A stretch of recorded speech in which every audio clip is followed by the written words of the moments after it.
Hello વિદ્યાર્થી મિત્રો, હું નિલેશ પટેલ સ્વાગત કરું છું તમારું અમારી MS વિઝન એકેડેમીના ઓનલાઈન પ્લેટફોર્મ પર. ચલો, તો આજે આપણે ભણીએ આગળ ગોલીય અરીસા માટેની કાર્ટેશિયન યામ પ્રણાલી અથવા સંજ્ઞા પ્રણાલી. હવે આ ભણવાનું સ્ટાર્ટ કરીએ એના પહેલાં દરેક મિત્રોને એટલી વિનંતી કે આ ચેનલને એકવાર સબસ્ક્રાઈબ કરી લો અને તમારા મિત્રો સુધી શેર કરી લો. ચલો હવે આગળ શું કહે છે આની અંદર કે આ કાર્ટેશિયન સંજ્ઞા પ્રણાલી એટલે શું? કાર્ટેશિયન સંજ્ઞા પ્રણાલી એટલે શું? તો કાર્ટેશિયન સંજ્ઞા પ્રણાલીની અંદર એક કાર્ટેશિયન નામના ગણિતશાસ્ત્રી અને એમને એક યામ દોર્યા, એક જ સમતલની અંદર આ યામ દોર્યા અને આ યામ દોર્યા જેની અંદર તમને ખબર છે કે આ ભાગ રહ્યો ને, તમે ભણીને યામ ભૂમિતિમાં તમારે સમતલ આવે ને ગણિતમાં ચેપ્ટર, હા એમ જ. હવે આ ભાગ રહ્યો, આનું પ્રથમ ચરણ, આ દ્વિતીય ચરણ, આ તૃતીય ચરણ ને આ ચતુર્થ ચરણ, કુલ 4 ચરણ આપણે આ રીતનું આવતું હતું તમારે. આ પ્રથમ ચરણ, આ દ્વિતીય ચરણ, આ તૃતીય ચરણ અને આ ચતુર્થ ચરણ. હવે અહીંયા ધન આવતું હતું, અહીંયા શું આવતું હતું? એક્સ અક્ષ પહેલો લેવાનો આપણો, આ એક્સ અક્ષ, આ વાય અક્ષ. હવે અહીંયા શું આવતું હતું? ઋણ અને ધન એટલે માઇનસ પ્લસ. અહીંયા શું આવતું હતું? Minus minus. અને અહીંયા શું આવતું હતું? Plus minus. ચલો આ રીતનું આવતું હતું. તો હવે એનો જ ઉપયોગ કરીને આપણે અહીંયા ભણવાનું છે. ચલો આને આપણે કહેતા હતા એક્સ અક્ષ. એટલે એક્સ અક્ષનું બીજું નામ શું? ભુજ. એક્સ અક્ષનું બીજું નામ ભુજ. વાય અક્ષનું બીજું નામ શું છે? વાય અક્ષનું બીજું નામ કોટી. ગઈ સાલ તમારે વાય ને કોટી કહેતા હતા. અત્યારે નવા સિલેબસમાં એક્સને ભુજ કહેવામાં આવે. ગઈ સાલ વાય ને ભુજ કહેતા હતા. ગઈ સાલ આ ઉલટું હતું, અત્યારે શું થઈ ગયું? એક્સ ભુજ થઈ ગયું. ગઈ સાલ એક્સને કોટી કહેતા હતા. એટલે આપણે નવા સિલેબસ પ્રમાણે ભણવાનું. ચલો હવે આની અંદર આ ભાગ વાય ડેશ, આ ભાગ એક્સ ડેશ. ચલો આટલા સુધી કમ્પ્લીટ દરેકને? કોઈને કોઈ પ્રશ્ન? હવે આની અંદર શું કરવાનું? તો આની અંદર આ વચ્ચેનું ઉગમ બિંદુ ઓ, જે એનું માપ હોય 0, ત્યાં એક અંતર્ગોળ અરીસો મૂકવાનો. કયો અરીસો મૂકવાનો? અંતર્ગોળ અરીસો મૂકવાનો. અને આ અંતર્ગોળ અરીસાનો પર પ્રતિબિંબ પડતા હોય એ પ્રતિબિંબને આપણે હવે સમજવાના. ચલો અંતર્ગોળ અરીસા માટે આપણે અહીંયા એક વસ્તુ મૂકીએ. અહીંયા એક વસ્તુ મૂકી, આ વસ્તુનું નામ આપણે એ આપી દઈએ અને જેની ઊંચાઈ h. આ આપણી શું છે? વસ્તુ છે. આ શું છે? વસ્તુ છે. હવે સમજો આ વસ્તુ હોય તો જે આ એક્સ અક્ષે આપણે અરીસાથી વસ્તુનું અંતર માપતા હતા, તો એને વસ્તુ અંતર કહેવાય. ચલો અહીંયાથી આ વસ્તુ આટલા સુધી પડી છે, તો એ વસ્તુ અંતર કેટલું? અરીસાથી વસ્તુ જેટલા અંતરે છે એને શું કહેવાતું હતું? વસ્તુ અંતર. એને શું કહેવાય? વસ્તુ અંતર. અને વસ્તુ અંતરને આપણે યુ વડે દર્શાવીએ છીએ. શેના વડે દર્શાવીએ? યુ વડે. આ ઊંચાઈ છે, h એ આપણે શું છે? ઊંચાઈ. હવે સમજો આ ભાગ આવ્યો આ વસ્તુ અંતરવાળો, એટલે એ એક્સ અક્ષ બાજુ આ બાજુ આવ્યું ને. જો 0 થી હંમેશા આ બાજુ જવાય. આ -1, -2, -3, એટલે 0 થી આ બાજુનો ભાગ. આ દ્વિતીય ચરણની અંદર આ એક્સ અક્ષ કેવું છે? માઇનસ હશે ને. તો જેમ જેમ આ બાજુ આવીએ તેમ કયું વધશે? માઇનસ વધશે કે નહીં વધે? આ માઇનસ છે. તો આપણું વસ્તુ અંતર કેવું હોય? તો વસ્તુ અંતર આપણું ઋણ હોય. કેવું હોય? ઋણ હોય. અહીંયા લખવાનું વસ્તુ અંતર ઋણ છે. અને વસ્તુ અંતર એટલે યુ બરાબર ઋણ. આ યુ છે, યુ બરાબર ઋણ. હવે જો આપણને દાખલામાં વસ્તુ અંતર આપ્યું હોય તો આપણે અંતર્ગોળ અરીસા માટે ઋણ જ લેવાનું. આ સમજશો તો જ દાખલામાં ખબર પડશે. ચલો હવે આનું પ્રતિબિંબ કયો રચાય? આનું પ્રતિબિંબ વસ્તુ અંતર્ગોળ અરીસો હોય તો 2 જગ્યાએ રચાય. એક તો આ બાજુ પણ રચાય આ બાજુ પણ પ્રતિબિંબ રચાય. હવે પ્રતિબિંબ અને આપણે એ ડેશ નામ આપીએ વસ્તુને અને એની ઊંચાઈ એટલે એચ ડેશ નામ આપીએ. તો અહીંયાથી અરીસાથી આ વસ્તુનું અંતર, પ્રતિબિંબનું અંતર, અહીંયા શું રચાણું એનું? આ એનું પ્રતિબિંબ રચાણું. પ્રતિબિંબ રચાણું. તો આ પ્રતિબિંબનું અંતર, અરીસાથી પ્રતિબિંબનું અંતર કેટલું થાય? તો અરીસાથી પ્રતિબિંબનું અંતર v જેટલું થાય. એટલે આપણે લખીએ કે આને પ્રતિબિંબ અંતર કહેવાય, પ્રતિબિંબ અંતર. અને પ્રતિબિંબ અંતર એટલે v.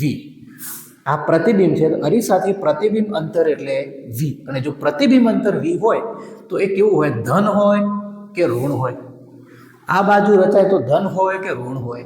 તો કે સાહેબ આ બાજુ જાય તો પ્રથમ ચરણમાં તો એક્સ અક્ષ કયો હોય? તો ધન હોય. તો v બરાબર ધન મળે. મળે કે ના મળે? મળે. આ ઊંચાઈ, હવે જુઓ ધ્યાનથી જોજો, આ ઊંચાઈ રહી, ઊંચાઈ એ વાય અક્ષને સમાંતરે. કોને સમાંતરે? વાય અક્ષને. એટલે ઊંચાઈ એક્સ અક્ષ પરથી ઉપર જાય, ઉપર જતી હોય તો આ કેવો હોય? આ વાય અક્ષ તો ધન હે, આ તો ધન છે. જો ધન હોય તો આપણી ઊંચાઈ કેવી મળશે? આપણને ધન મળશે. આ યાદ રાખજો, ઊંચાઈ કેવી મળશે? ધન મળશે. અહીંયા પ્રતિબિંબની ઊંચાઈ પણ કેવી મળશે? આમ ઉપર જાય છે, ઉપર જાય એટલે આ વાય અક્ષ કેવો છે? ધન. તો આ ધન મળશે. સમજણ પડી આટલા સુધી? આ બાજુ આવતું અરીસાથી વસ્તુ અંતર એટલે આ બાજુની દિશામાં હતું ને, એ બાજુની દિશામાં હતું એટલે શું થતું હતું? આ ઋણ મળતું હતું, કારણ કે આ એક્સ અક્ષ ઋણ હતો, આ ભાગ ધન હતો એક્સ અક્ષ, કારણ કે આ વસ્તુ અંતર માપવા માટે આપણે આ બાજુ જતા હતા. ચલો સમજણ પડી આટલા સુધી? હવે જો અરીસાનું પ્રતિબિંબ જો આ બાજુ રચાય તો આ પ્રતિબિંબ કેવું રચાય? આ પ્રતિબિંબ કેવું રચાય? તો આ પ્રતિબિંબ તો સાહેબ આભાસી અને ચત્તુ પ્રતિબિંબ રચાય છે. કેવું રચાય છે? આભાસી અને ચત્તુ પ્રતિબિંબ રચાય છે. તો આ તો દાખલાની અંદર આપણને એમ કહ્યું કે આભાસી અને પ્રતિબિંબ, આભાસી અને ચત્તુ પ્રતિબિંબ રચાય તો આપણે v ધન લેવાનો અને h પ્લસ લેવાનો h ડેશ. પણ જો અહીંયા એમ પૂછે કે પ્રતિબિંબ વાસ્તવિક અને ઉલટું રચાય છે, કેવું રચાય છે? વાસ્તવિક અને ઉલટું. તો શું કરવું પડે? વાસ્તવિક અને ઉલટું અરીસાની આગળ જ રચાય. કયો રચાય? અરીસાની આગળ રચાય. તો આ વસ્તુ છે આપણી, જો વસ્તુને આપણે ડેશ નામ આપીએ, આ એની ઊંચાઈ છે તો એને h ડેશ નામ આપીએ. અહીંયાથી પ્રતિબિંબ અંતર કેટલું થાય? તો પ્રતિબિંબ અંતર, અહીંયા આપણું પ્રતિબિંબ અંતર v લેવાનું અને અહીંયા v કેવું મળશે? ઋણ મળશે. કેમ? કારણ કે વસ્તુથી પ્રતિબિંબ આ બાજુ છે તો આપણે x અક્ષ પર આવવાનું છે. તો આ x અક્ષ પર આ તો બધું ઋણ છે, આ તો બધું કેવું છે? ઋણ છે. સમજણ પડી? તો ચલો હવે આગળ શું કહે છે? તો આ ઊંચાઈ h ડેશ કેવી હશે? આની ઊંચાઈ કેવી હશે? પ્રતિબિંબની ઊંચાઈ કેવી હશે? હવે આ જુઓ, વાય અક્ષને સમાંતરે, પણ આ વાય અક્ષને અહીંયા તો ઋણ આવે તો આની ઊંચાઈ પણ કેવી હશે? ઋણ હશે. એટલે આપણે h ડેશ પણ કેવા હશે? માઇનસ હશે. ચલો આટલા સુધી પરફેક્ટ સમજણ પડી? કોઈને કોઈ પ્રશ્ન હોય તો બોલો, કોઈને કોઈ કોમેન્ટ કરી દો. પછી એક વસ્તુ યાદ રાખજો કે સમતલ અરીસાની મોટવણી એક થાય. સમતલ અરીસાની, હવે તમને થોડા ફેક્ટ કહી દઉં. આ ફેક્ટ છે થોડા.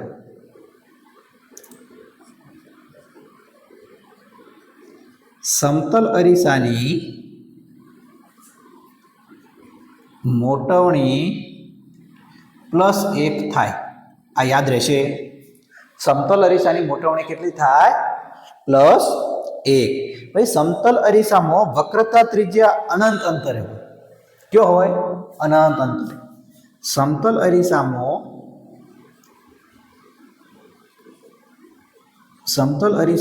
વક્રતા ત્રિજ્યા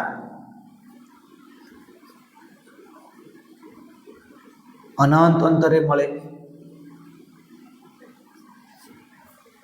સમતલ અરીસામાં વક્રતા ત્રિજ્યા અનંત અંતરે હોય છે.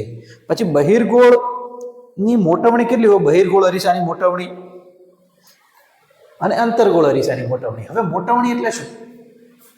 મને પહેલા કહેશો મોટવણી એટલે શું?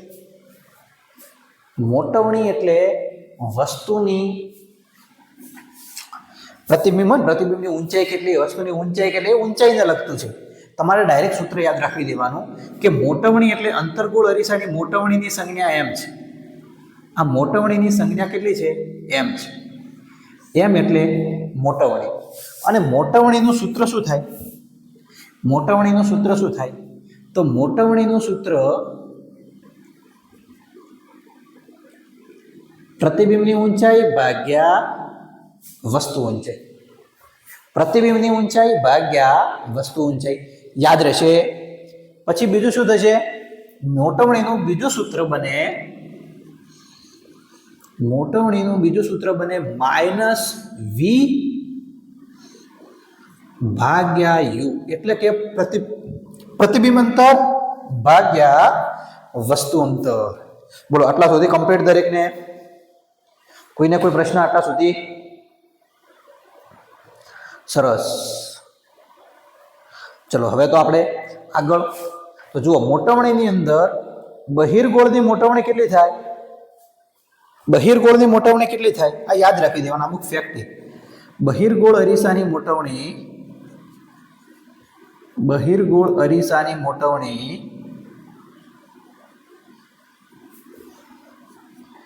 ધન હોય. અંતર્ગોળ અરીસાની મોટવણી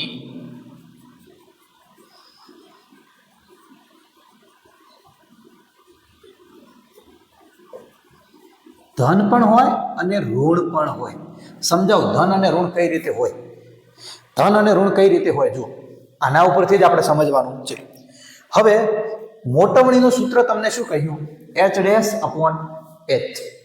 ઓકે, એટલે કે પ્રતિબિંબની ઊંચાઈ ભાગ્યા વસ્તુ ઊંચાઈ. હવે મને એ કહેશો કે મોટવણીનું સૂત્ર ધન પણ હોય અને ઋણ પણ હોય, કઈ રીતે બને? તો આપણી પાસે મોટવણીનું અહીંયા ચલો લઈએ, અહીંયા હું લઈ દઉં મોટવણી માટે. અહીંયા હું મોટવણી માટે લઉં. મોટવણી m બરાબર h'/h. હવે જુઓ, અહીંયા h' ક્યાં ગયા? આપણે આના માટે લઈએ. આ h'. આ h' કેવા છે? ધન છે કે નહીં? આ h' ધન છે. અહીંયા h' કેવા છે? અહીંયા સાદા h. પ્રતિબિંબ ઊંચાઈ ધન છે, વસ્તુ ઊંચાઈ h પણ કેવી છે? ધન છે. તો આપણી મોટવણી ધન મળે કે ના મળે? મળે. હવે જુઓ, હું અહીંયા લઉં મોટવણી m બરાબર h'/h. હવે h' અહીંયા પ્રતિબિંબની ઊંચાઈ h' કેવા છે? ઋણ છે. તો અહીંયા મોટવણી કેવી મળે? ઋણ મળે. એટલે માઇનસ ભાગ્યા h કેવા છે? h તો ધન છે. અને પ્લસ માઇનસ શું થાય? માઇનસ. એટલે મોટવણી ધન પણ હોય ને ઋણ પણ હોય. ધન પણ હોય અને ઋણ પણ હોય. ચલો, સમજણ પડી આટલી? પરફેક્ટ. હા, અરીસાનું સૂત્ર શું થાય? આપણે આ પ્રતિબિંબ ઉપરથી મોટવણી સમજ્યા, આ અમુક ફેક્ટ કીધા. પછી આપણે હવે લઈએ અરીસાનું સૂત્ર. તો અરીસાનું સૂત્ર ડાયરેક્ટ યાદ રાખી દેવાનું કે અરીસાનું સૂત્ર પૂછાય. અરીસાનું સૂત્ર, અરીસાનું સૂત્ર 1/v પ્લસ 1/u બરાબર 1/f. યાદ રાખવાનું. આ સૂત્ર ગોખી જ મારો, યાદ જ રાખી દો કે અરીસાનું સૂત્ર 1/v પ્લસ 1/u બરાબર 1/f. ઓકે, ચલો હવે આપણે ગણવાના છે દાખલો. ઉદાહરણ નંબર 9.1. હવે એની અંદર રકમ શું કહે છે? જુઓ, તમે રકમ વાંચો. રકમની અંદર શું કહે છે કે કોઈ વાહનમાં, એક જ મિનિટ, કોઈ વાહનમાં પાછળના દ્રશ્યો જોવા માટે ઉપયોગમાં લેવાયેલ બહિર્ગોળ અરીસાની વક્રતા ત્રિજ્યા. એટલે કહ્યો છે કેવો? બહિર્ગોળ અરીસો. બહિર્ગોળ અરીસો કહ્યો છે. હવે બહિર્ગોળ અરીસો કયો હોય એટલે આપણે ધ્યાનથી વિચારવાનું કે બહિર્ગોળ અરીસા ઉપર વિચારવાનું. જેમ અંતર્ગોળ અરીસામાં તમને સંજ્ઞા પ્રણાલી ભણાવી હતી એ રીતના બહિર્ગોળ અરીસા નહીં બને. બહિર્ગોળ અરીસાની વક્રતા ત્રિજ્યા કેટલી છે? 3 મીટર. બહિર્ગોળ અરીસાની વક્રતા ત્રિજ્યા r બરાબર 3 મીટર છે. જો એક બસ અરીસાથી 5 મીટર અંતરે આવેલ હોય, એટલે કે એક બસ છે, એટલે કે અરીસાથી 5 મીટર અંતરે. બસ એ વસ્તુ કહેવાય. બસ એ શું કહેવાય? વસ્તુ કહેવાય. અને વસ્તુ એ અરીસાથી કેટલી દૂર છે? 5 મીટર દૂર છે.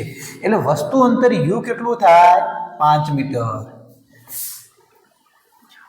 તો આ અરીસા વડે મળતા પ્રતિબિંબનું સ્થાન, પ્રકાર તથા પરિમાણ નક્કી કરો. એટલે પ્રતિબિંબનું સ્થાન કયું છે? એટલે કે પ્રતિબિંબનું સ્થાન કેટલું દૂર છે. એટલે પ્રતિબિંબ એટલે શું થાય? પ્રતિબિંબનું અંતર કહેવાય ને. પ્રતિબિંબનું સ્થાન એટલે પ્રતિબિંબ અંતર v બરાબર કેટલું દૂર. પછી પ્રતિબિંબનો પ્રકાર વર્ણવો. પ્રકાર એનો પ્રકાર કેવો છે? તો બહિર્ગોળ અરીસાની અંદર આપણને ડાયરેક્ટ ખબર પડે કે આનો પ્રકાર આભાસી અને ચત્તુ જ હોય. જ્યારે પ્રતિબિંબનું પરિમાણ, પરિમાણ એટલે આપણે મોટવણી, પરિમાણ એટલે આપણી મોટવણી. ચલો હવે તમે સમજો. બહિર્ગોળ અરીસો આપ્યો છે, બહિર્ગોળ અરીસો આપ્યો છે. તો બહિર્ગોળ અરીસાની અંદર આપણે આ રીતના કહેવાય. જુઓ હું અહીંયા તમને સમજાવું. બહિર્ગોળ અરીસાની અંદર આપણે જે ગ્રાફ દોર્યો, હવે બહિર્ગોળ અરીસો એટલે આ બહિર્ગોળ અરીસો કહેવાય ને. આને આપણે ઓ ઉપર મૂકવાનો. વસ્તુ અહીંયા હશે, અહીંયા વસ્તુ હશે, અને વસ્તુ હશે તો વસ્તુ અંતર કેવું હશે? યુ એ ઋણ હશે. પ્રતિબિંબ આ જે વસ્તુની ઊંચાઈ ધન હશે, પણ એનું પ્રતિબિંબ તો અહીંયા જ રચાય. બહિર્ગોળ અરીસાની અંદર તો અહીંયા રચાય. અને જે આભાસી અને ચત્તુ હોય તો સમજો અહીંયા પ્રતિબિંબ રચાય તો આ પ્રતિબિંબ અંતર કેવું હોય? વી પણ કેવું હોય? ધન હોય. ઊંચાઈ h ડેશ એ કેવી હોય? ધન હોય. આ યાદ રાખવાનું, આ યાદ રાખવાનું. પહેલા ઉપરથી સમજી લેવાનું. અહીંયા વક્રતા કેન્દ્ર આર કયું છે? તો વક્રતા કેન્દ્ર આર કયો હોય? અહીંયા હોય. જે પણ ધન જ હોય. સમજણ પડી? સમજણ પડી? બસ. તો હવે આપણે આગળ ગણવાનું છે દાખલો.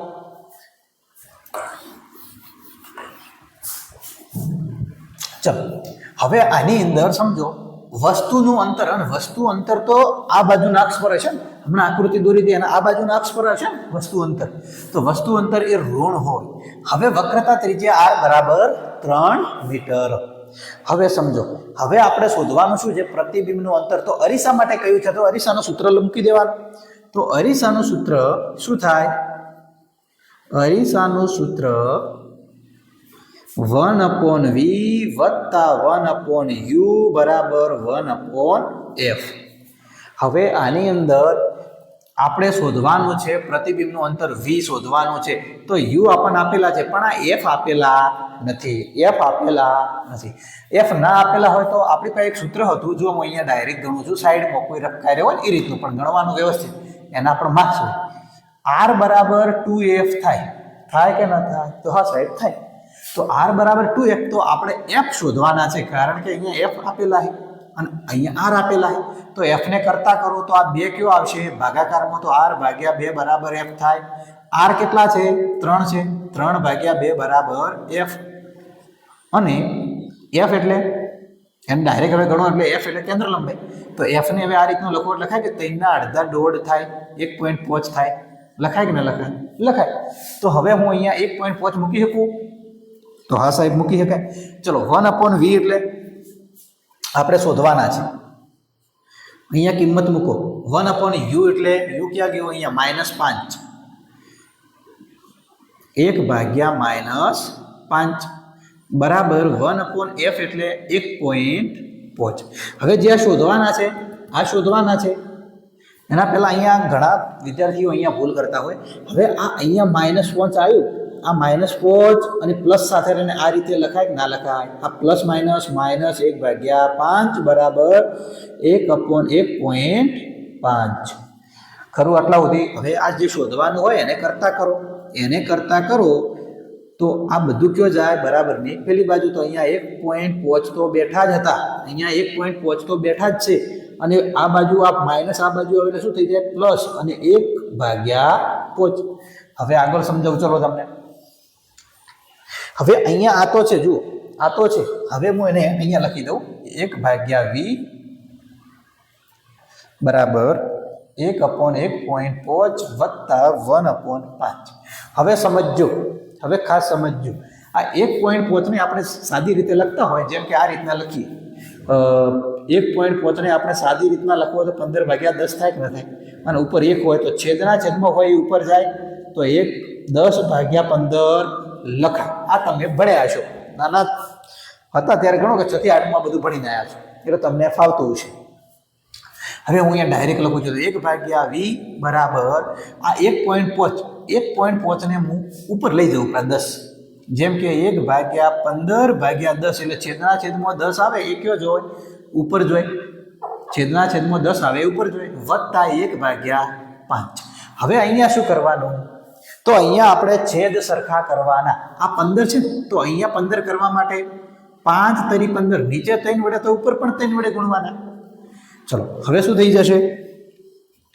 તો 1/v બરાબર અહીંયા 10, અહીંયા 15, અહીંયા 15. તો 15 ને આપણે ભેગા લખી દેવાના અને ઉપર 10 વત્તા 3 એટલે આ બને 13/15 બને. પણ આ તો 1/v મળ્યો આપણને. આપણે તો ખાલી v શોધવાનું છે. તો આને ઉલટાવવાનું, v ને ઉપર લઈ જાઓ અને v ને ઉપર લઈ જાઓ અને 1 ને નીચે લાવો તો 15 ઉપર જાય 13 નીચે આવે. હવે આ v બરાબર કેટલા મળે? તો 13 એકા 13 પોઈન્ટ 13 એકા 13 એટલે 2 વધી ઉપરથી ધારે 20 એટલે 0 એટલે 13 એકા 13 પછી 20 એટલે 7 વધી તો અહીંયા 5. ચલો 1.15 જવાબ આવે પણ ધનમાં આવે. ધનમાં આવે, સમજજો, ધનમાં આવે. અહીંયા જો ધન મળે, અહીંયા ધન મળે તો જ અહીંયા ધન મળે. આ બહિર્ગોળ અરીસો, અહીંયા વસ્તુ અંતર, આ પ્રતિબિંબ અંતર માઇનસ યુ, અહીંયા પ્રતિબિંબ મળે તો આ વી કેવો મળે? ધન મળે. આ ધન મળે તો પ્રતિબિંબનો પ્રકાર કેવો થાય? પ્રતિબિંબનો પ્રકાર કેવો થાય? તો એનો પ્રકાર આભાસી અને ચત્તુ થાય કે ન થાય? કારણ કે વી ધન મળે ને વી ધન મળે તો અહીંયા પ્રતિબિંબ આભાસી અને ચત્તુ જ હોય જે અરીસાની પાછળ હોય. ચલો આટલા સુધી પરફેક્ટ. હવે શું શોધવાનું કહ્યું છે? એનું પરિમાણ શોધો. પરિમાણ એટલે મોટવણી. પરિમાણ એટલે મોટવણી. તો મોટવણીના બે સૂત્ર થાય. મોટવણી એટલે -v ભાગ્યા u પણ થાય અને બીજું એક થાય m બરાબર h'/h. ચલો આની અંદરથી મોટવણી શોધવું હોય તો અહીંયા h' અને h વાળું પહેલા જોઈએ. શું h' કયો આપણને આપેલા છે તો કે ના સાહેબ નથી આપેલા.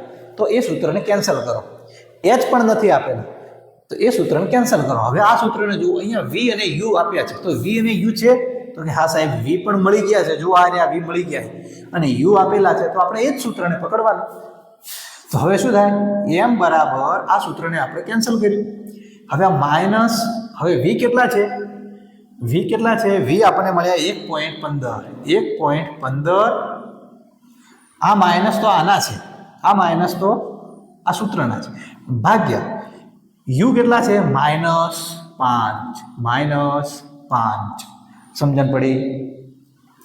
તો મોટવણી બરાબર, હવે હું આને ડાયરેક્ટ લખવું તો લખાય, આ પોઈન્ટ હટાવી દઉં તો લખાય ને, આ માઇનસ કૌંસમાં -115 ભાગ્યા પોઈન્ટની પાછળ 2 ઓકડા હોવાથી 100 અને નીચે ગુણ્યા 5.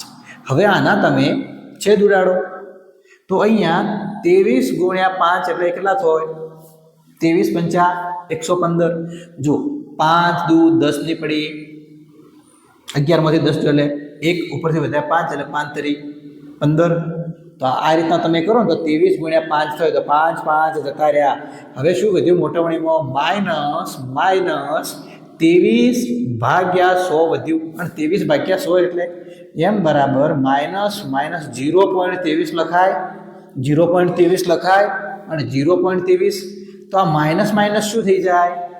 માઇનસ શું થઈ જાય? આ માઇનસ પ્લસ, તો m બરાબર +0.23 થાય. તો આ મોટવણીનું પરિણામ આપણને મળી ગયું. સમજણ પડી? તો આ શું મળ્યું? મોટવણીનું. ચલો આટલા સુધી પરફેક્ટ. તો અને આ રીતનું આપણે લખવું હોય તો એ લખી શકાય કે પ્રતિબિંબ આભાસી તત્વ અને પરિમાણમાં વસ્તુથી 0.23 ગણું નાનું છે. કારણ કે આ 0.23 મળ્યું. જુઓ આ 0.23 મળ્યું. અહીંયા પ્રતિબિંબ અંતર અહીંયા તો આપ્યું નથી, ઊંચાઈ આપેલી નથી એટલે આપણે ડાયરેક્ટ લખી મારવાનું કે 0.23 ગણું નાનું છે. ચલો સમજણ પડી આટલા સુધી. હવે આપણો બીજો દાખલો.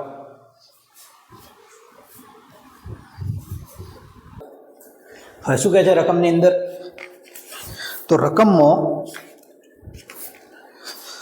4 સેન્ટીમીટર ઊંચાઈની વસ્તુ 15 સેન્ટીમીટર કેન્દ્ર લંબાઈ ધરાવતા હવે જુઓ ઊંચાઈ કેટલી આપી છે 4 સેન્ટીમીટર, 15 સેન્ટીમીટર કેન્દ્ર લંબાઈ ધરાવે છે. એટલે અંતર્ગોળ અરીસો આપ્યો હોય તો અંતર્ગોળ અરીસાની કેન્દ્ર લંબાઈ કેટલી હોય? ઋણ હોય, અને ઋણ હોય એટલે 15 સેન્ટીમીટર. કોઈ અંતર્ગોળ અરીસાથી 25 સેન્ટીમીટર અંતરે રાખેલ છે. એટલે વસ્તુ છે ને, વસ્તુનું અંતર કેટલું છે? 25 સેન્ટીમીટર અંતરે વસ્તુ રાખેલ છે. તો અરીસાથી કેટલા અંતરે પડદાને રાખવો જોઈએ કે જેથી તેના પર સ્પષ્ટ પ્રતિબિંબ પ્રાપ્ત થાય? તો પડદા પર પ્રતિબિંબ ઝીલવાનું છે, એટલે પ્રતિબિંબ ક્યાં મળવાનું છે? પડદા ઉપર. અને પડદા ઉપર વાસ્તવિક હોય તો જ મળે, અને વાસ્તવિક હોય તો મળે. એટલા માટે આપણે પ્રતિબિંબ અંતર શોધવું પડે કે કેટલા અંતરે પ્રાપ્ત થાય છે. તો એનો પ્રકાર જણાવો અને એની ઊંચાઈ જણાવો. તો પ્રતિબિંબનો પ્રકાર અને પ્રતિબિંબની ઊંચાઈ જણાવો. ચલો તો હવે આપણે આગળ ગણીએ.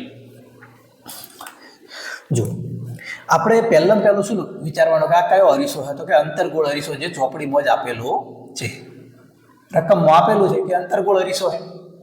તો અંતર્ગોળ અરીસા માટેનું આ બધું છે. તો આપણે ચલો ગણવાની સ્ટાર્ટ કરીએ. અંતર્ગોળ અરીસાનું સૂત્ર શું થાય? 1/v વત્તા 1/u બરાબર 1/f. હવે આપણે શોધવાનું પહેલું v. જો v ને શોધવાનું હોય તો આની અંદર રકમ મૂકો. 1/25 પર કેવા? -25. 1/f એટલે f એટલે કેવા? 15 પણ -15. હવે આને શોધવાના એટલે એને કરતા કરો તો પેલું બધું આ બાજુ લઈ જાઓ.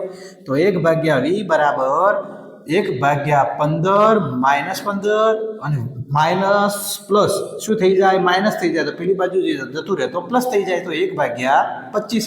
ચલો 1/25 થયો અહીંયા.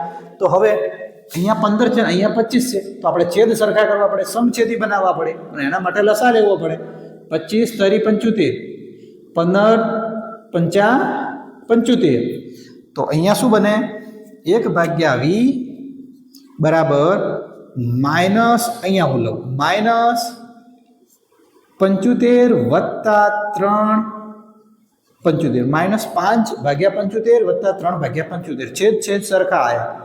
તો 75 અને 5 વત્તા 3. ચલો 5 વત્તા 3 કરશો એટલે શું મળશે? 1/v બરાબર, હવે -5 વત્તા 3 એટલે -2/75 થાય. હવે એને ઉલટાવો તો v બરાબર -75/2 અને -75/2 એટલે -37.5 થાય. આ તમે ભાગાકાર કરો ને એટલે -37.5 થાય. ચલો હવે આને શું કીધું છે? આપણને v તો મળી ગયું. ચલો સાહેબ v મળી ગયું. કેટલું મળ્યું v આપણને? તો v મળ્યો -37.5. તો હવે એનો પ્રકાર કેવો હોય? અંતર્ગોળ અરીસો હોય જેનું વસ્તુ અંતર માઇનસ મળ્યું હોય તો અંતર્ગોળ અરીસાનો પ્રકાર કેવો હશે? તો વાસ્તવિક અને ઉલટું. હવે મોટું કે નાનું એ હવે આપણે શોધવાનું. હવે h' ઉપર એટલે મોટવણી શોધવાની. તો મોટવણીનું સૂત્ર આપણે શું થાય? મોટવણીનું સૂત્ર થાય -v/u. પણ અહીંયા શું શોધવાનું કીધું છે? h' શોધવાનું કીધું છે. અને ઊંચાઈ આપેલી છે, v આપેલું, u આપેલું, h આપેલું ને h' આપેલું. તો આ m બરાબર એક બીજું પણ સૂત્ર થતું હતું ને કે m બરાબર h'/h. તો હું આ m ની જગ્યાએ h' લખું, અને આ જે હતું એ -v/u એમનું એમ નાખું. ચલો h' શોધવાના છે. એટલે પ્રતિબિંબની ઊંચાઈ શોધવાની છે. -v/u. આ h હતા, મેં આ h ને અહીંયા લઈ ગયો. તો હવે શું થશે? આ h' ની કિંમત અહીંયા મૂકો. h' બરાબર v ની કિંમત કેટલી છે? અહીંયા માઇનસ કૌંસમાં કરી. હવે ચલો -v કેટલા થાય? 37.5. પણ આ 37.5 હું લખું એના કરતાં હું આ થોડું મને સરળ પડશે. -75/2 લખું. જો દાખલાની સરળતા ખાતર આ હું લખું છું. તો -75/2 ગુણ્યા બીજું શું આપ્યું છે? h કેટલું? 4. h કેટલું આપ્યું છે? 4. તો ગુણ્યા 4 u કેટલું આપ્યું છે? u આપ્યું છે આપણને -25. કેટલું આપ્યું છે? -25. ચલો માઇનસ જતા રહ્યા. 2 દુ 4, 25 તરી 75, 3 દુ કેટલા થાય? 6. તો એચ ડેશ બરાબર -3 ગુણ્યા 2 વધ્યું, તો એચ ડેશ બરાબર -6 આપણને મળે. તો હવે સમજો અહીંયા -6 મળ્યું એટલે કે પ્રતિબિંબની ઊંચાઈ કેટલી મળી? 6 મળી. જ્યારે વસ્તુની ઊંચાઈ કેટલી હતી? 4 હતી. તો પ્રતિબિંબ કેવું હશે બોલો? મોટું હશે કે નાનું હશે વસ્તુ કરતા? તો મોટું. તો વાસ્તવિક ઉલટું અને મોટું મળે. મળે કે ના મળે? ચલો બોલો, આટલા સુધી ખબર પડી? આટલા સુધી ખબર પડી? સરસ. ચલો તો હવે આપણે આજે આટલા સુધી રાખીએ, વળી નેક્સ્ટ લેક્ચરમાં આગળ.